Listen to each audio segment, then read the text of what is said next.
Ok, on commence maintenant.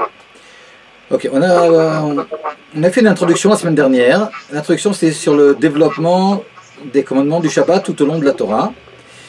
Et ça nous permet aujourd'hui de pouvoir commencer l'introduction. On va faire une autre introduction, mais ce coup-ci pas sur le Shabbat, mais sur les lois de la cuisson.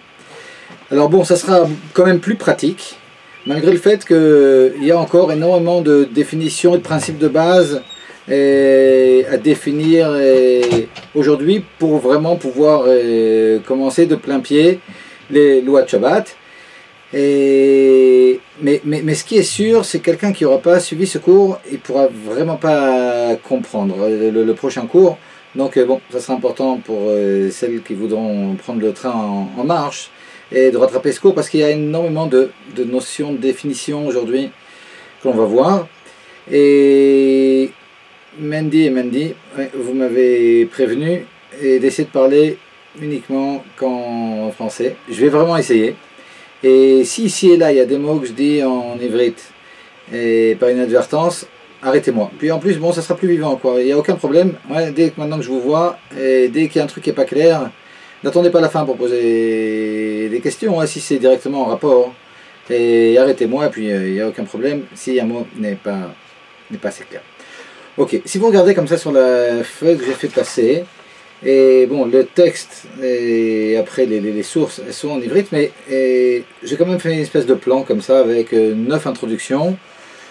Et j'imagine que c'est ce qu'on va étudier aujourd'hui. Ces 9 introductions sont vraiment importantes. La première, c'est celle de, alors en ivrite, Avot et Toladot. Je vais peut-être comme ça encore faire une petite introduction. Moi, je m'engage à ne pas parler en ivrite, Bezrat Hashem.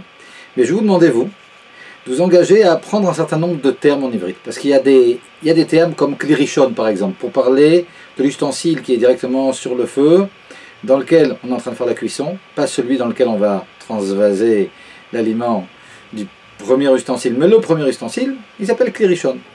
Alors, une fois qu'on aura défini ce terme-là, j'essaierai d'utiliser le terme de Kli Rishon. Donc il y a 10, 15 termes que je vous demande vraiment d'apprendre. Et évidemment, on pourrait toujours m'interrompre pour me demander ce que ça veut dire, mais ça sera important aussi pour qu'on puisse parler de façon plus libre.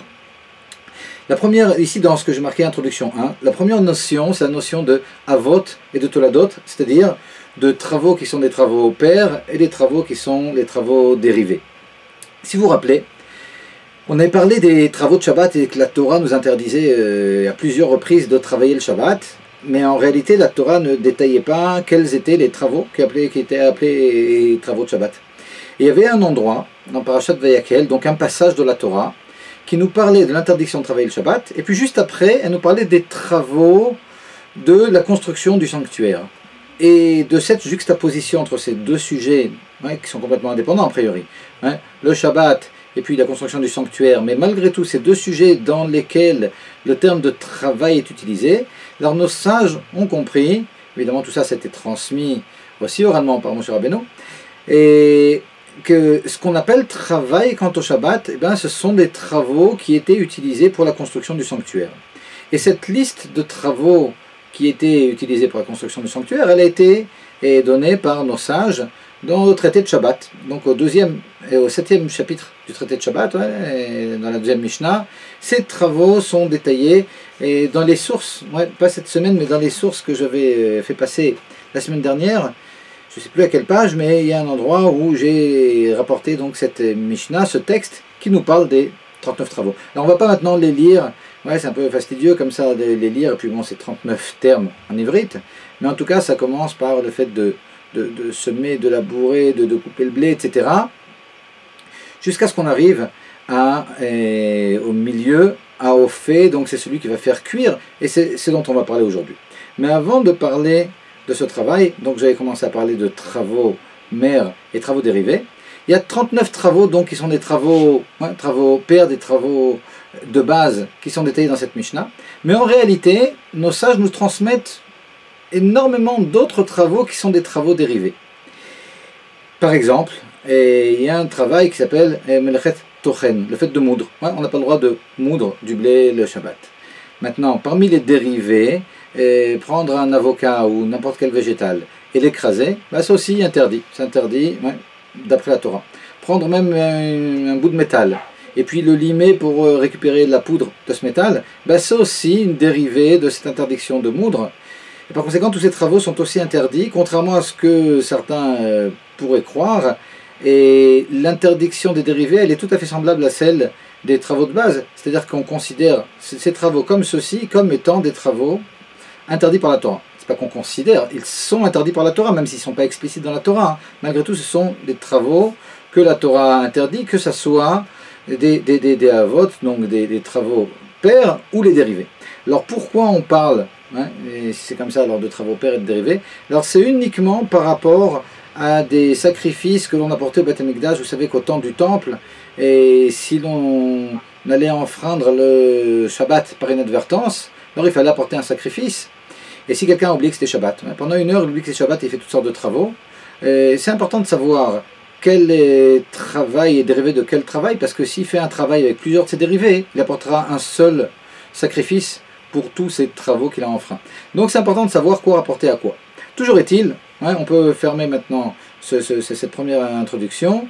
Et il y a beaucoup de travaux, il y en a 39 de base, il y a les dérivés, et tous ces travaux sont interdits par la Torah. Pourquoi c'est important de dire que c'est interdit par la Torah? On a dit la dernière fois qu'il y a des choses qui sont interdites directement par la Torah, il y en a d'autres qui sont interdites par nos sages. Et puis ce qui est interdit par nos sages aussi, c'est important, c'est grave, il y a même peut-être quelque chose de plus, parce que pour Dieu, et nos sages nous disent qu'enfreindre quelque chose interdit par les sages, c'est peut-être même un peu plus grave que quelque chose que Dieu interdit directement. Alors pourquoi c'est important? Parce que dans toutes sortes de circonstances dans lesquelles on a la possibilité, comme en cas de danger ou bien pour un malade, etc., et d'enfreindre les lois de Shabbat, alors évidemment tout le temps on préférera enfreindre une interdiction qui est interdite par les sages qu'une interdiction interdite directement par la Torah. Et évidemment tout ça, il y a énormément de règles qui vont régir ce qu'on peut enfreindre, ce qu'on peut enfreindre et comment, etc. Mais c'est important de savoir malgré tout si une interdiction est toranique, toraïque, ou bien uniquement des sages. Toujours est-il, pour donc clôturer cette première introduction, que ce soit des avot, c'est-à-dire des travaux de base, ou des toladot, des dérivés, tous ces travaux sont interdits par la Torah. Et la deuxième introduction, ici j'ai marqué travail réfléchi. Travail réfléchi, et ce point-là, je ne l'ai pas détaillé dans les sources après, ni dans les sources de la semaine dernière, mais comme ça. On vient de dire que les travaux, on les apprend de la juxtaposition entre les lois du Shabbat et puis la construction du sanctuaire dans le désert. Seulement, ce n'est pas uniquement les travaux eux-mêmes que l'on apprend de cette juxtaposition, mais c'est aussi la qualité de ce qui est appelé travail. Parce qu'il y a des travaux qui extérieurement peuvent paraître comme être des travaux, mais s'ils ne sont pas faits avec une intention bien spéciale, la Torah ne les interdira pas. Alors, parfois, ils seront interdits, oui, par les sages, mais malgré tout, ce ne sont pas les travaux. Je vais vous donner un exemple. Et d'abord, il faut que les travaux soient faits de façon intentionnelle. Par exemple, on a ici dans la liste des travaux interdits, on a à kotser, c'est-à-dire couper du blé. Couper du blé, couper des céréales. Et une des dérivées, c'est couper une fleur, arracher de l'herbe. Tout ça, c'est interdit de la Torah. Mais si on marche sur l'herbe, et puis qu'en marchant sur l'herbe, on risque d'arracher de l'herbe, c'est pas évident qu'on en arrache, mais que ce soit possible, et déjà ce travail ne sera pas interdit. Il ne sera pas interdit, ça ne s'appelle pas melechet marchavet. Alors ce melechet marchavet, c'est un terme qui est utilisé quant au tabernacle. Là-bas, ce que signifie ce terme melechet marchavet, melechet, c'est un travail, marchavet, qui demande de la réflexion. Et la traduction de ce terme, comme traduit en Colosse et comme l'explique aussi Rashi dans le Talmud, c'est un travail qui est artistique. C'est-à-dire que les travaux qui ont été faits pour la construction du sanctuaire sont des travaux artistiques, des travaux qui demandaient une grande réflexion. De la même façon, alors là maintenant on ne parle pas de travail artistique, mais le côté marchavet, le côté marchava, le côté réflexion, c'est un côté qui fait partie inhérente de la définition de travail quant aux lois du Shabbat. Par conséquent, Et un travail que j'ai fait de façon, sans même savoir que je l'avais fait, de façon complètement inintentionnelle, ou bien que j'ai fait de façon qui n'est pas la façon classique de faire ce travail. Et tous ces travaux ne sont pas des travaux qui sont interdits par la Torah. Je vais donner un autre exemple. Il y a quelque chose qui s'appelle Melacha Shaina Tzricha Legufa, un travail dont l'intention telle que définie à l'origine n'est pas celle que l'on recherche ici. Alors, je vais vous donner un exemple. Et parmi tous les 39 travaux, il y a le travail de faire sortir un objet d'un domaine privé à un domaine public. Alors, les exemples qui sont pris dans la Mishnah, c'est il y a un pauvre qui arrive chez nous et puis il veut qu'on lui remplisse son panier de nourriture. Alors il fait rentrer son panier, donc il le fait passer de la rue à chez nous. Et puis nous on va mettre des fruits et des aliments dans le panier, puis on va le faire sortir de chez nous à la rue. Tout ça, ce sont des travaux, faire sortir un ustensile d'un domaine public à un domaine privé ou l'inverse, c'est quelque chose qui est interdit. Seulement si maintenant je fais sortir quelque chose, mais pas pour qu'il soit dans l'autre domaine, mais pour qu'il ne soit pas dans le domaine dans lequel je me trouve. C'est-à-dire ce que je recherche ici dans la Mishnah, tout le temps. Le pauvre, ce qu'il veut maintenant, c'est que le panier soit à l'intérieur pour que je puisse le remplir. Donc il ne recherche pas qu'il ne soit pas dans la rue, il recherche qu'il soit chez moi. Et moi, quand je vais lui donner des fruits que je vais les faire sortir, je veux aussi qu'il soit dans l'autre domaine. Mais si maintenant il y a quelque chose qui me dérange, il y a une poubelle à la maison, et puis je ne veux pas qu'elle soit dans la rue, ce que je veux, c'est qu'elle ne soit pas chez moi. Quand je vais la sortir maintenant de mon domaine au domaine extérieur, ça s'appellera une melacha shaina tzricha legufa, un travail que je fais mais pas pour l'intention de base, parce que comme je dis, faire passer d'un domaine à l'autre, la définition de l'interdiction, c'est lorsque je veux que l'objet soit dans l'autre domaine. Ici, je ne veux pas que ce soit dans le domaine. Je n'ai rien à faire que la poubelle soit dans la rue. Si vraiment le type il veut énerver son voisin, et puis il veut lui mettre une poubelle devant chez lui, il traverse la rue, et puis il va là-bas près de chez lui pour... Alors là oui, je veux qu'il soit vraiment ailleurs. Mais en général, bon, c'est pas pour ça qu'on construit une poubelle. Dans ce cas-là, l'interdiction ne sera pas une interdiction de la Torah. Alors ça sera interdit par nos sages malgré tout. Mais ce n'est pas une interdiction de la Torah. Pourquoi?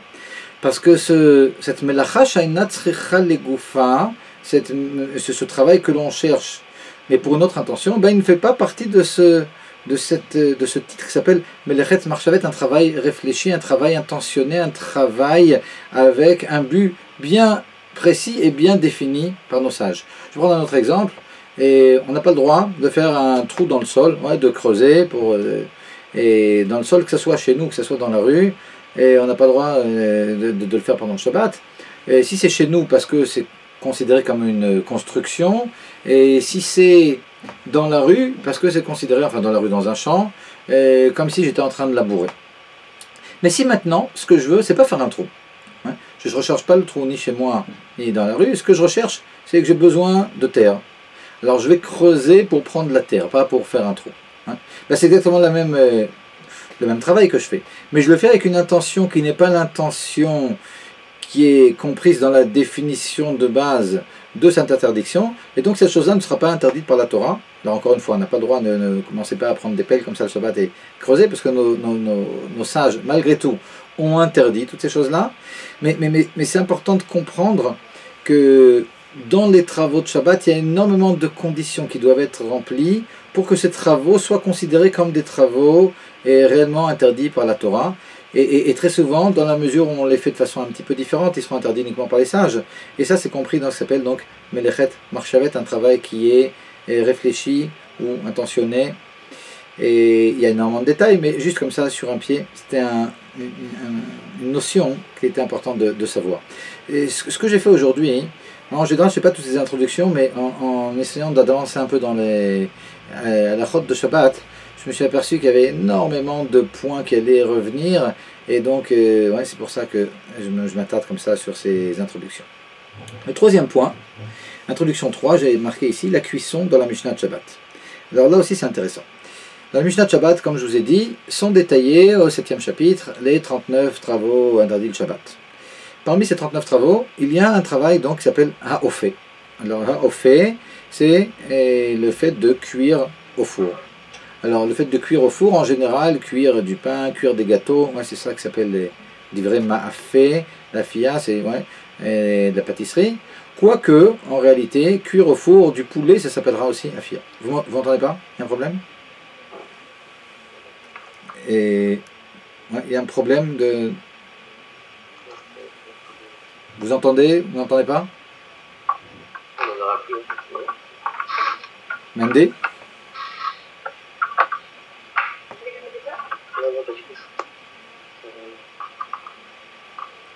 Mendy?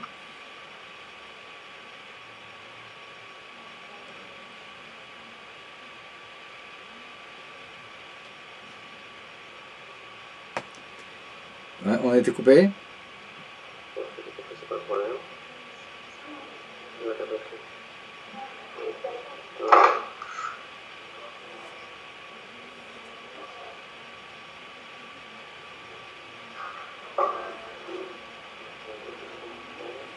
Mendy?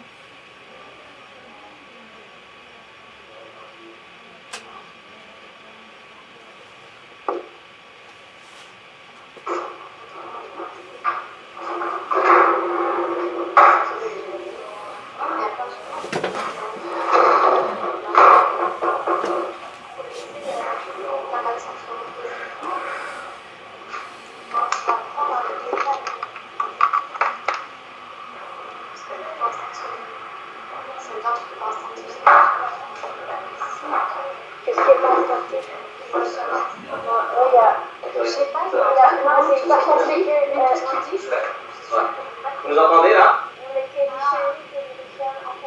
Vous nous entendez? Moi j'entends, Mendy. Vous nous entendez là? Moi je vous entends, mais je vous vois plus. Un instant, ça va aller. Là, vous nous entendez? Là, c'est bon là? Là je vous entends, mais je vous vois pas. D'accord. On va.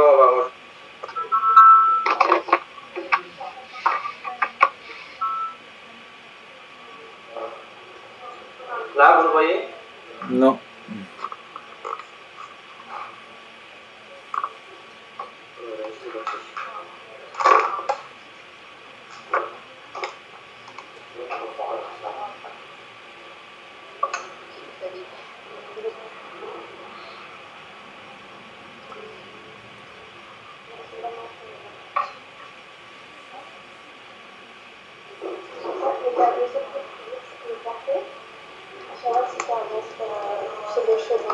Là, vous nous voyez? Je vous vois pas, non. On va.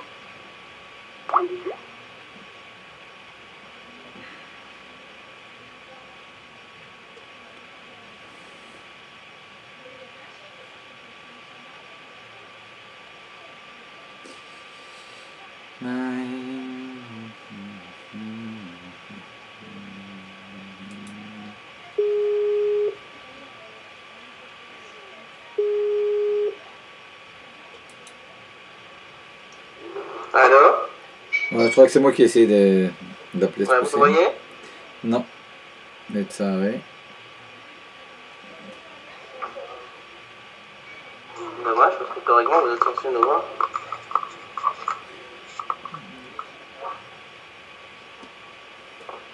La caméra, elle marche. Si vous nous voyez, la caméra, elle marche. Non, je vous vois pas. Je vais peut-être essayer... Ah voilà, je vous vois là maintenant. C'est bon? Voilà, c'est bon. Enfin, c'est bon, non, je vois une image figée en réalité. Une image figée, ça veut dire? Ça veut dire que je vous vois pas bouger. Est-ce que Internet il est bien? Ah voilà, ça y est, maintenant je vois. D'accord, maintenant pourquoi le son il est pas bien? Alors, allez-y, par contre, il y a des questions pour l'instant. Non, non, mais mec, il y a des mots, j'ai aucune idée du niveau de... Il y a peut-être des mots que je dis, des notions, Non, des mots, trucs c'est très clair, mais... voilà. Qu'est-ce qui n'est pas clair là? Hein?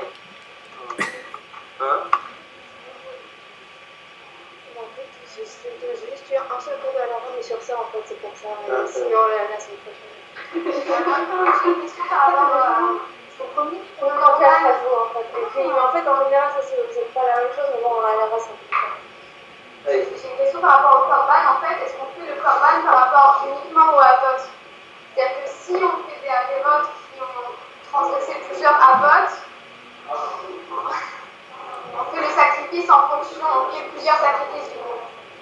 On fera plusieurs sacrifices.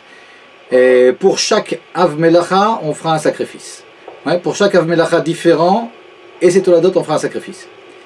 Mais ouais, essaye de parler en français parce que je crois que tout le monde ne comprend pas les frites. Quand on fait un travail, c'est-à-dire que si on fait des différentes avérotes qui sont en rapport avec différentes travail père, donc on va faire différents sacrifices en fonction des différents travaux père qu'on a transgressés. Absolument. C'est pour ça, nous dit le Talmud, que c'est important de savoir quels sont les travaux pairs et les travaux dérivés, et parce que le nombre de sacrifices sera égal au nombre de travaux pairs. Mais je ne sais pas si ça intéresse tout le monde de mettre les sacrifices. Ouais, c'est pas pour ça que vous êtes venus écouter la route de Shabbat. D'après le regard, je vois que... regardez, on revient au lachot de Shabbat. Dans la deuxième introduction, ce que je voulais dire, c'est qu'il y avait certaines conditions. Ouais, je vais essayer d'être plus clair pour qu'on ne se retrouve pas avec une ou deux élèves et comme ça. Mais je vais essayer d'être clair. Le deuxième point était que les travaux sous-entendaient pour être interdits, un travail de Shabbat pour être interdit par la Torah, il sous-entend une certaine réflexion, une certaine intention. Tout travail fait le Shabbat n'est pas nécessairement un travail qui est considéré comme interdit par la Torah. C'est ce que je voulais dire dans cette deuxième introduction, mais bon, et on y reviendra si on a besoin de cette introduction. Donc, la troisième introduction était quant au travail précis de Bichoul, parce que finalement sur la liste des 39 travaux, ce qu'on va étudier là maintenant pendant toutes ces semaines, c'est la cuisson de Shabbat. Et cette cuisson, finalement, elle est mentionnée dans un mot. Au fait, la Mishnah, lorsqu'elle nous parle de l'interdiction, elle nous donne donc une liste de 39 travaux qui sont interdits le Shabbat. Le travail de cuisson, il s'appelle ici au fait. Mais seulement, le terme qui est utilisé en général pour parler de cuisson, c'est bichoul. Et ici on parle de au fait. Alors c'est pas extrêmement différent. Bichoul, c'est le fait de cuire dans une casserole avec de l'eau. Et au fait, c'est le fait de cuire au four. Mais la question se pose, pourquoi est-ce que la Mishnah nous parle ici de au fait, de cuire au four? Les deux sont interdits finalement, parce que les deux sont semblables, les deux sont assimilables, les deux sont interdits. Mais malgré tout, le Talmud lui-même se pose la question, pourquoi est-ce que la Mishnah ici, quand elle nous détaille les travaux, elle nous parle précisément d'une cuisson qui est au four, d'autant que si on a compris que les travaux qui sont interdits le Shabbat, ce sont les travaux qui étaient nécessaires à la construction du tabernacle, il n'y avait aucune pâtisserie, il n'y avait rien qui était cuit au four pour la construction du tabernacle. Parce que c'est vrai qu'il y avait les pains de présentation qu'on cuisait, on en a parlé un peu il y a 2 semaines, et qu'on cuisait au temple. Mais seulement ça, c'était pas pour la construction du temple qu'on le faisait. Et si on regarde pour la construction du temple, ce qu'on avait comme cuisson, c'était la cuisson de toutes sortes d'herbes que l'on allait cuire pour avoir finalement des pigments à partir desquels on allait faire de la peinture pour pouvoir teindre les pots. Par conséquent, la forme de cuisson qu'il y avait pour le sanctuaire, pour la construction du sanctuaire, c'était une cuisson qui était à l'eau, c'était pas une cuisson qui était faite au four. Et cette question, elle est posée par le Talmud. Comment se fait-il, demande Rav Papa, un des grands de l'époque de la Gemara, comment se fait-il que le Talmud, que la Mishnah, lorsqu'il nous parle de l'interdiction de cuire, il parle précisément de cuire de la pâtisserie au four, alors que ce qu'on avait dans la construction du Mishkan, c'était cuire avec du feu. Et il répond, Sidura Depat Makat. Le Tana, l'auteur de notre Mishnah, celui qui a détaillé les 39 travaux qui étaient interdits, ce qu'il a voulu, c'était nous présenter les choses qui étaient en rapport avec la cuisson du pain, parce que c'est ce qui est plus proche de ce que l'on connaît. Et c'est vrai que les travaux interdits, ce sont les travaux qui sont pour la construction du sanctuaire. Mais finalement, lorsqu'on parle de travaux de Shabbat, on s'adresse maintenant au peuple d'Israël, et puis chacun chez lui, il y a peu de personnes qui vont commencer à prendre des marmites pour cuire et des herbes pour pouvoir en faire des pigments pour aller teindre finalement des pots. Et par conséquent, eh ben, les travaux qui étaient nécessaires pour le Mishkan ont été traduits en travaux qui ont un rapport avec des choses qui sont beaucoup plus proches de l'homme. Et donc ici, tous les travaux qui sont détaillés au début par rapport au fait de couper des épis de blé, et puis de détacher les grains des épis, etc. Et même si la forme qu'ils avaient pour la construction du sanctuaire, ben, elle était un petit peu différente, la Mishnah ici nous a transmis des choses qui nous parlent beaucoup plus. Et d'ailleurs, je vais vous dire peut-être une petite idée chassidique par rapport à ces dires de Rav Papa, qui nous dit Sidura de Pat Nakat. Finalement, on a deux systèmes. On a le système des travaux qui étaient nécessaires pour la construction du sanctuaire, et puis on a les travaux qui sont interdits pour nous le Shabbat, qui sont en fait les travaux que l'on fait pendant la semaine. Ouais. Mais en réalité, et tout le but de la création du monde, c'est de faire de notre vie quotidienne un Mishkan à Kadosh Baruch Hu, un sanctuaire à Kadosh Baruch Hu. Donc c'est le rapport entre ces deux systèmes. Et si on avait parlé uniquement des travaux du sanctuaire, ça aurait été peut-être beaucoup plus loin de notre vie. Et toute l'idée, c'est de reproduire chez nous, dans un langage qui nous est proche, ce qu'il y avait au sanctuaire. Et lorsque toute la semaine, on va faire ces 39 travaux et que le Shabbat, on va arrêter de les faire, ce que l'on fait finalement, c'est que l'on prend les travaux du sanctuaire et puis on les transforme en travaux que l'on fait pendant la semaine. Et finalement, c'est tout le but de la création, de faire à Kadosh Baruch Hu, à Dieu, finalement une demeure chez nous, et dans notre foyer. Et d'ailleurs, j'ai vu qu'on est ce soir le 14 qui se lève. Il se trouve que le 14 qui se lève, c'est une date chassidique, c'est l'anniversaire du mariage du Rabbi Lubavitch, il y a exactement 87 ans. Et il se trouve que le Rabbi a dit à plusieurs reprises que ce jour-là, c'est un jour qui le relie au Chassidim. Et finalement, il s'est relié avec sa femme, et puis apparemment, par ce biais-là, aussi au peuple d'Israël. Et c'est la même idée. L'idée de mariage, finalement, c'est l'idée de faire un sanctuaire chez nous. Alors bon, pour toutes celles qui ne sont pas mariées et qui sont en cours, on vous souhaite, Bezrat Hashem, très prochainement, de vous marier et de faire de votre maison un petit sanctuaire à Kadosh Baruch Hu. Ça, c'était pour la cuisson. Donc la cuisson, de toute façon, que ce soit la cuisson au four, que ce soit la cuisson sur le feu, les deux sont interdits de la même façon. Mais il fallait expliquer pourquoi c'était la cuisson au four qui était détaillée précisément dans la Mishnah.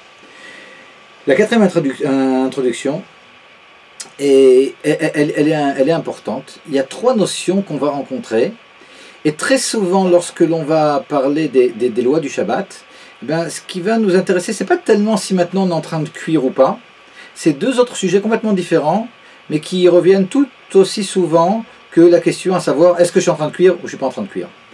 Et je vais dire d'abord les noms de ces trois notions en hébreu, et après je vais les traduire. Alors le premier c'est Levachel, le deuxième c'est Mirzekim Vachel, et le troisième c'est Chashash Shema Yirate Bagechalim. Alors, désolé de parler comme ça en chinois, mais ce que ça donne, c'est comme ça. La première chose, notre premier centre d'intérêt, évidemment, c'est quand je vais faire une action, est-ce que je suis en train de cuire ou je ne suis pas en train de cuire. Mais le deuxième point, Mirzek Mvachel, c'est aussi, est-ce que l'action que je suis en train de faire, elle peut apparaître comme étant une action de cuire. C'est-à-dire, en réalité, je ne suis pas en train de cuire, mais il y a toutes sortes de choses que nos sages nous ont interdit, parce que dans l'aspect extérieur de l'action qu'on est en train de faire, on peut penser qu'on est en train de cuire. Par exemple, quand je prends quelque chose de la plaque, on sait que cette casserole, pour pouvoir la remettre sur la plaque, si je n'ai pas utilisé tout ce qu'il y avait à l'intérieur, mais il y a toutes sortes de conditions qui doivent être remplies pour que je puisse la remettre. Alors, on parlera de ça. Une des conditions, par exemple, c'est de ne pas l'avoir posée, c'est d'avoir une intention de la remettre après, etc. Sans savoir, évidemment, il faut absolument que tout ce qui est dans la casserole soit complètement cuit, parce que sinon, quand je vais remettre ma casserole sur le feu, là, vraiment, je vais cuire et ça sera interdit. Mais quand bien même, ce qu'il y a dans la casserole est complètement cuit, il est extrêmement chaud, j'en distribue à tout le monde, et puis a priori, si je le remets maintenant sur la plaque de Shabbat, je ne vais pas cuire, malgré tout, dans toutes sortes de circonstances, j'aurais pas le droit de le remettre sur la plaque, parce que même si en faisant ça, ben, je vais pas cuire, il y aura le problème de Mirze qui me vachel. On pourra penser que maintenant je suis en train de faire une cuisson. Si par exemple, ben, la casserole, je l'avais posée sur la table, et puis après 5 minutes, je la reprends et je la mets sur la plaque. Ben, quelqu'un qui m'a vu la prendre de la table et puis la mettre sur la plaque, ben, il peut penser que ben, c'est maintenant que je la mets pour la première fois sur la plaque, et je ne l'avais jamais prise de là-bas, et par conséquent, il y a un problème. Donc, le premier problème, c'est est-ce que je cuis ou pas? Le deuxième problème, c'est est-ce que je suis en train de faire une action qui peut donner lieu à croire que je suis en train de cuire? Alors évidemment, ce n'est pas quelque chose qui est subjectif. Hein. Nos sages vont tout à fait définir dans les lois que l'on va étudier et quelles sont ces actions-là qui peuvent prêter à confusion. Mais c'est aussi une grande partie des halachot de Shabbat et savoir justement quelles sont ces actions. Le troisième problème que l'on va rencontrer, c'est un problème qui en réalité il est peut-être même plus important au niveau du nombre de halachot de la cuisson, du nombre de lois de la cuisson, que les deux dont on vient de parler. C'est la crainte que j'en vienne à touiller les braises. Vous pouvez me dire 2 minutes, de quelle braise vous parlez, de quoi il s'agit. Alors sachez que cette crainte-là, le 3e chapitre du traité de Shabbat dans le Talmud ne parle que de ce problème. Il y a 24 chapitres, un des chapitres ne parle que de ce problème, et je vais tout de suite vous dire en quoi ce problème il nous concerne aujourd'hui.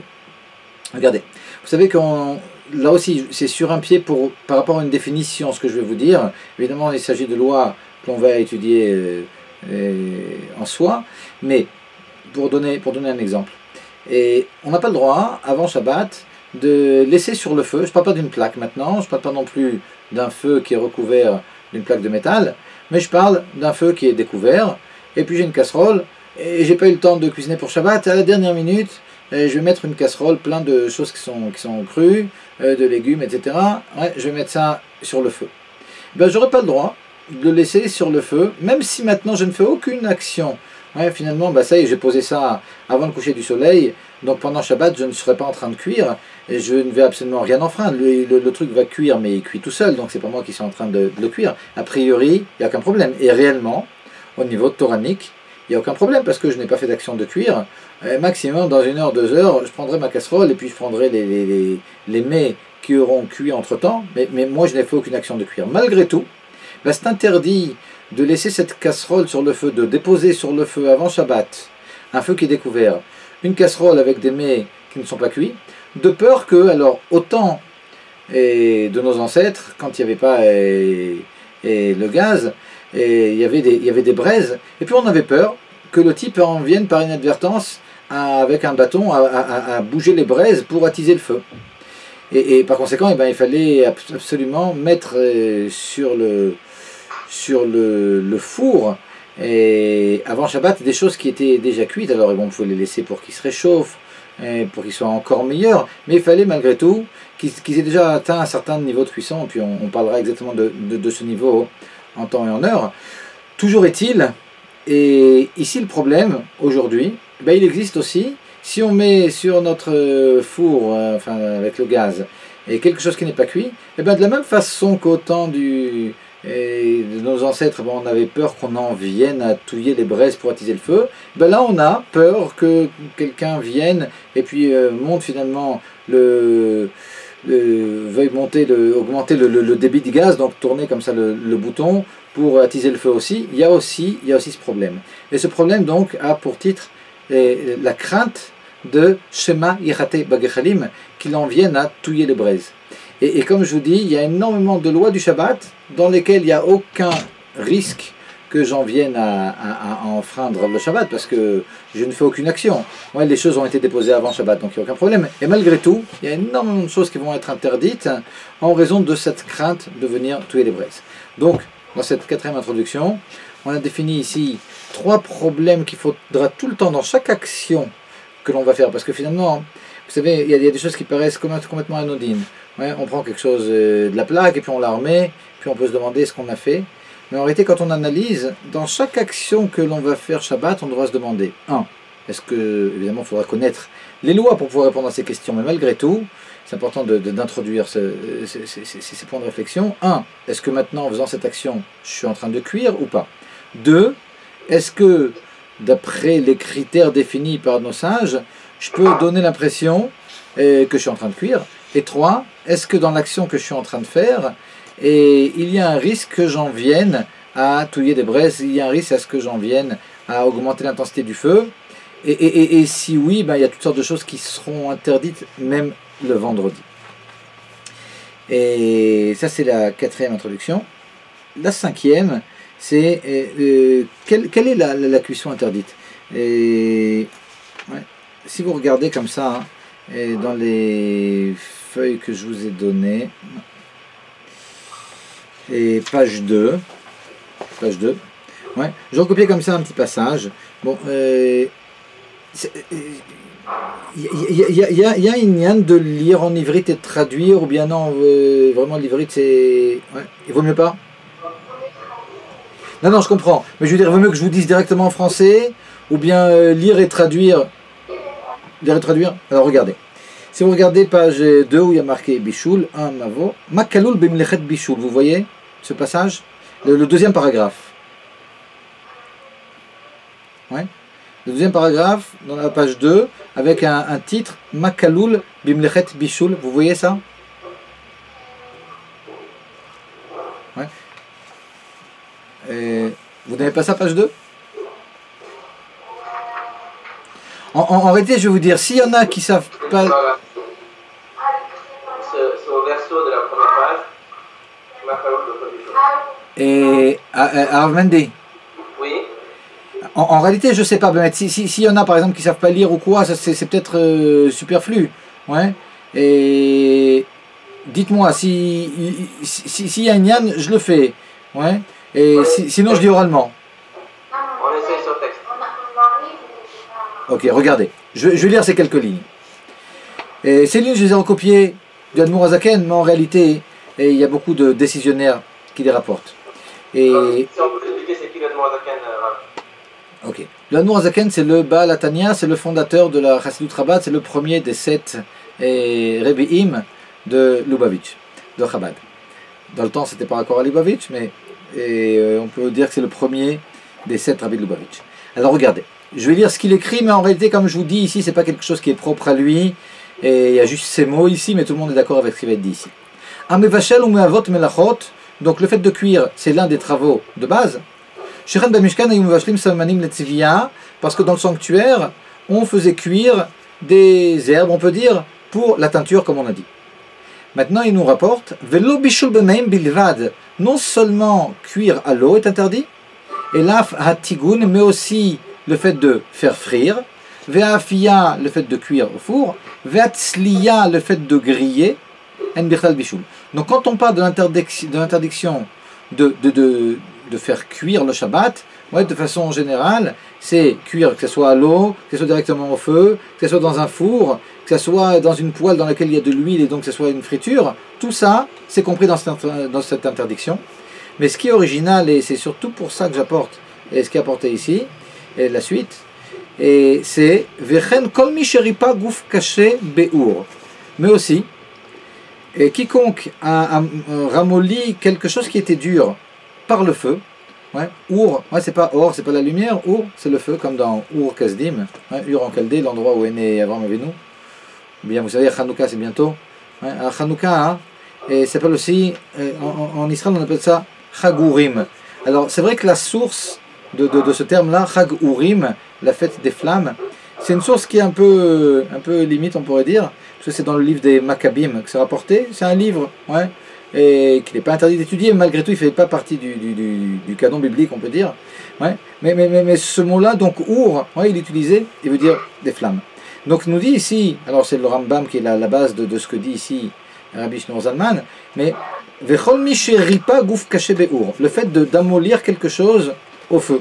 Alors comme par exemple, ouais, je vais sauter un peu les exemples, mais prendre de la cire et puis la ramollir, ou bien le contraire.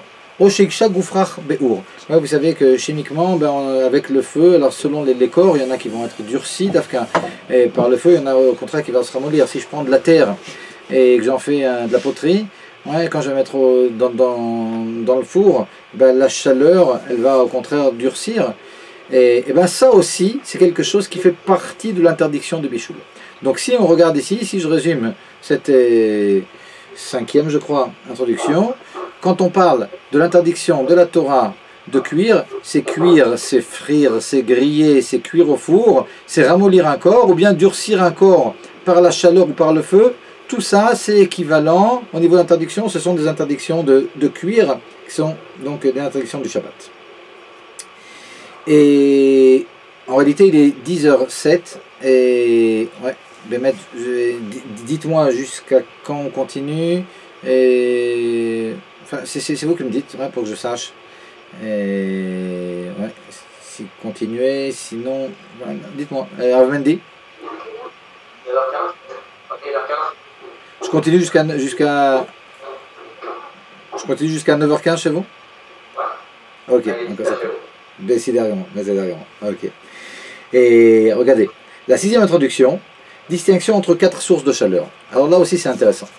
Je vais prendre des exemples, comme ça sera peut-être plus intéressant. On va faire une distinction entre cuire et par le feu ou par quelque chose qui a été réchauffé par le feu, cuire par le soleil ou par quelque chose qui a été réchauffé par le soleil. Donc il y a 4 types ici de cuisson et on va se demander qu'est-ce qui est interdit par la Torah, qu'est-ce qui est interdit par les sages. Alors regardez, si je prends un œuf par exemple et je mets sur le feu, ouais, quel que soit, qu'il soit directement sur le feu, qu'il soit dans une poêle, qu'il soit, on a dit tout ça évidemment c'est interdit. Ok. Si maintenant je prends une poêle qui était sur le feu, la poêle maintenant elle est extrêmement chaude et je la retire du feu. Donc finalement le feu il n'entre plus ici en ligne de compte et je prends un œuf, donc la poêle est extrêmement chaude et je prends un œuf et je le casse à l'intérieur de la poêle, ben, ça sera finalement l'action de cuire avec quelque chose qui a été réchauffé par le feu. Ça aussi c'est interdit par la Torah. Donc, et cuire directement par le feu, quelle que soit la forme, on a vu, il y a toutes sortes de formes de cuisson, ouais, et cuire par quelque chose qui a été réchauffé par le feu, dans ces deux cas, ce sont des interdictions qui sont des interdictions de la Torah. La troisième forme de cuisson, c'est cuire au soleil. Ouais, je prends mon œuf, et puis maintenant, je le mets au soleil. Ben, ça, c'est quelque chose qui est complètement permis. On pourrait même, à la limite, ouais, s'il y a beaucoup de soleil, vraiment cuire, et non seulement c'est permis par la Torah, mais ce qui est assez exceptionnel, même nos sages n'ont pas interdit cette chose-là. Donc cuire au soleil, il n'y a aucun problème. Mais ce qui est original, c'est le quatrième point. C'est que cuire par quelque chose qui a été réchauffé par le soleil, ça sera oui interdit. Alors ça paraît bizarre. Je veux dire, cuire par le soleil, c'est permis, mais cuire par quelque chose réchauffé par le soleil, par exemple, j'ai du sable très chaud, et dans le sable très chaud, je vais mettre mon œuf, ouais, et bien ça, nos sages nous ont interdit de faire ça. Alors pourquoi? Ouais, vous avez une idée? C'est pas évident. Ouais. Je veux dire, pourquoi, si cuire au soleil c'est permis, nos sages ils nous ont interdit de cuire par quelque chose qui a été réchauffé par le soleil? Ben, la réponse, c'est la suivante. C'est que nos sages se sont dit vraiment, c'est vraiment de la psychologie. Nos sages se sont dit la chose suivante. Ils se sont dit, bon, tout le monde sait que cuire au feu c'est interdit. Mais tout le monde ne sait pas que cuire par quelque chose réchauffé par le feu, ouais, l'histoire de la poêle dans le deuxième exemple, que j'ai retiré du feu dans lequel je vais casser l'œuf, tout le monde ne sait pas que c'est interdit.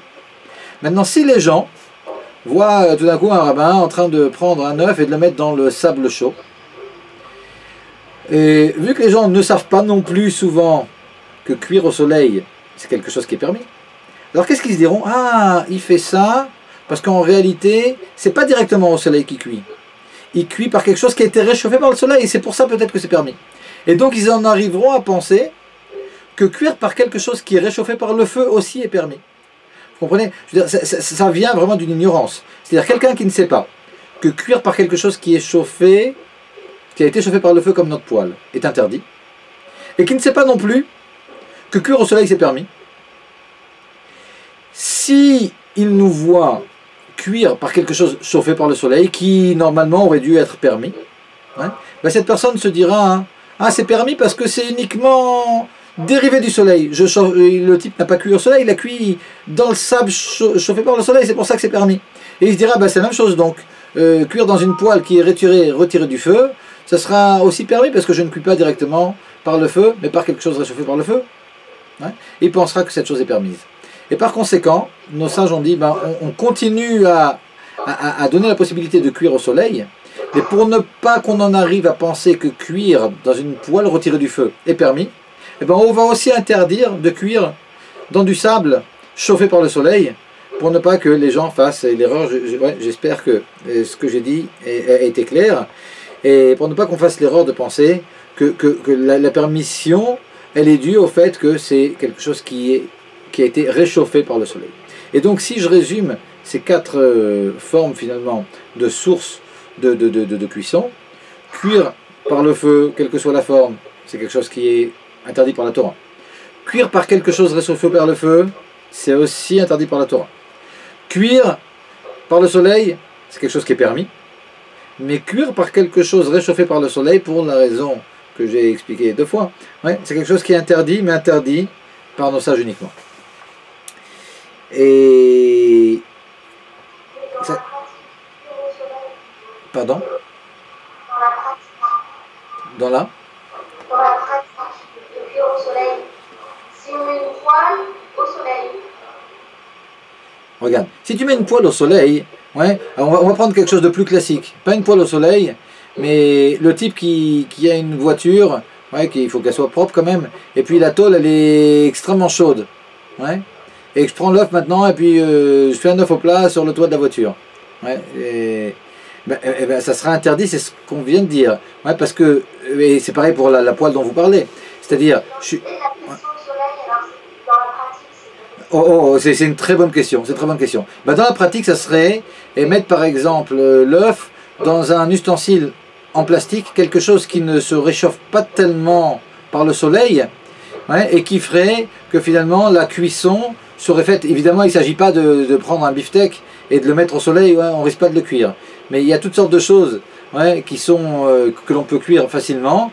Et donc, ben, si je prends un œuf et que je l'ouvre, et que je le mets dans un ustensile et en plastique, quelque chose qui ne chauffe pas par le soleil tellement, ouais, et que j'expose ça au soleil, et que les rayons du soleil, ouais, et finalement sont assez forts, ben, je pourrais arriver à même partiellement et cuire cet aliment. Ouais. Et ça, c'est quelque chose qui est permis. Mais c'est vraiment une question pertinente, parce que c'est vrai, quand on cherche un exemple de quelque chose qui est cuit au soleil, bah souvent on se dit 2 minutes, mais en réalité, on est obligé de prendre un ustensile, donc on cuit par quelque chose qui a été réchauffé par le soleil. Donc prenons un ustensile comme ça qui ne chauffe pas tellement au soleil, mais un aliment qui peut, oui, se chauffer et cuire assez facilement au soleil. Et... ouais, il est chez vous 9h15. Moi j'aurais bien continué, mais bon, et comme vous voulez. Oh, bon, si vous dites bon, on s'arrête, baissez là.